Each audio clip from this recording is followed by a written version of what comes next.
Kenya and the European Union have signed a major economic partnership agreement that will guarantee the East African country duty-free and unlimited access for select products into the EU, its biggest export markets. Kenyan President William Ruto and EU Commission Chief Ursula von der Leyen were at a signing ceremony in Nairobi. The EU is Kenya's leading export destination and second largest trading partner, totaling about $3.6 billion of trade in 2022, an increase of 27% compared to 2018.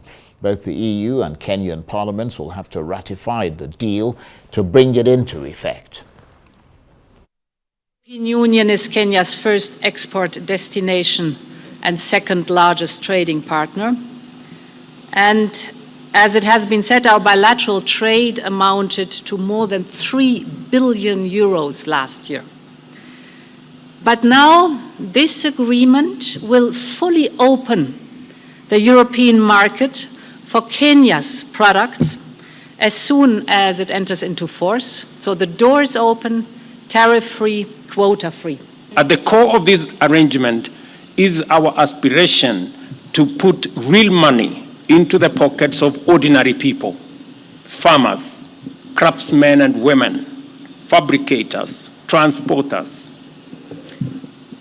various other kinds of workers who contribute to the manufacturing, intercontinental transport and last-mile delivery to consumers of various products that are a subject of the signing of this agreement today.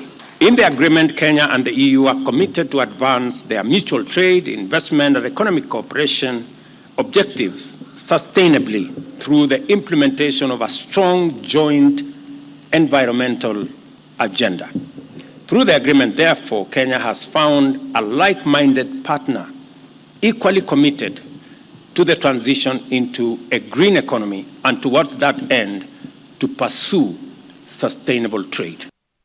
And that's the Kenyan President, William Ruto, and before him, the EU Commission Chief, Ursula von der Leyen. Well, for more on both these stories, let's bring in Arise Africa correspondent Mark Bichachi, who joins me live from the Kenyan capital, Nairobi. Good to see you, Mark. Let's start with that story that we just heard. Of course, it's happening in Kenya where you are, the EU signing a major economic partnership agreement with Kenya that will guarantee the country duty-free and unlimited access for select products into the EU. I mean, it sounds like a big deal. Well, Charles, yes, it is. And it's simply because Kenya is the only country in the Eastern African region that is considered a middle-income country.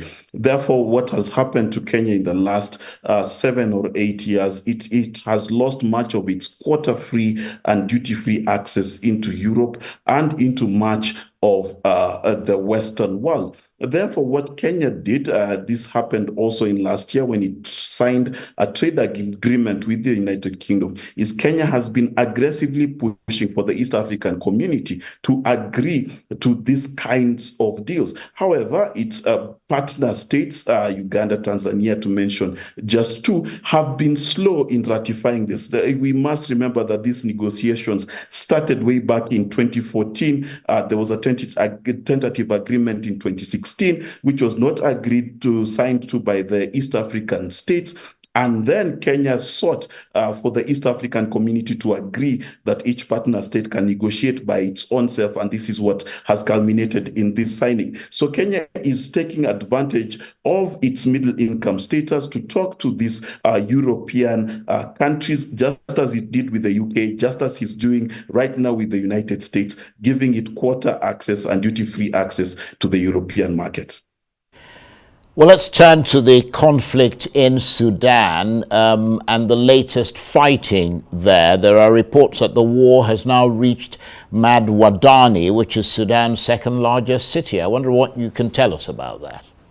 Well, this is a surprise, Charles, given the fact that there was talk of peace talks between these two generals. So such an escalation within such a short time after the IGAD talks speaks of the kind of violence and the kind of commitment to violence that are on these sides. What has happened, Charles, is this war has extended toward Madani, which was a center of refuge where many people fleeing Khartoum and other areas had run to, creating thousands who've been running away. But it's the same situation as has been in Khartoum, where the RSF has moved in and taken over parts of Wad Madani, while the army is responding with artillery airstrikes, the same thing that has happened in Khartoum. So if this continues, those have spoken to say that this would mean that there would be a bigger stalemate over a larger part of Sudan than has been there before, creating more hunger, creating more misery, and displacing more Sudanese.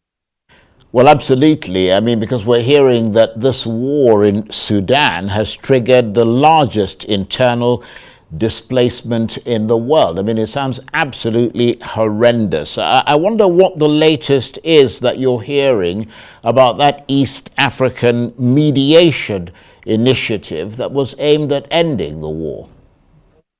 Well, what has happened is in recent days, the army most especially has distanced itself from the agreement. It has gone further to say that it was not party to the conversation between Hemedti, who's the leader of the RSF, and the IGAD leaders. Remember, Hemedti himself has not been seen publicly in quite a while.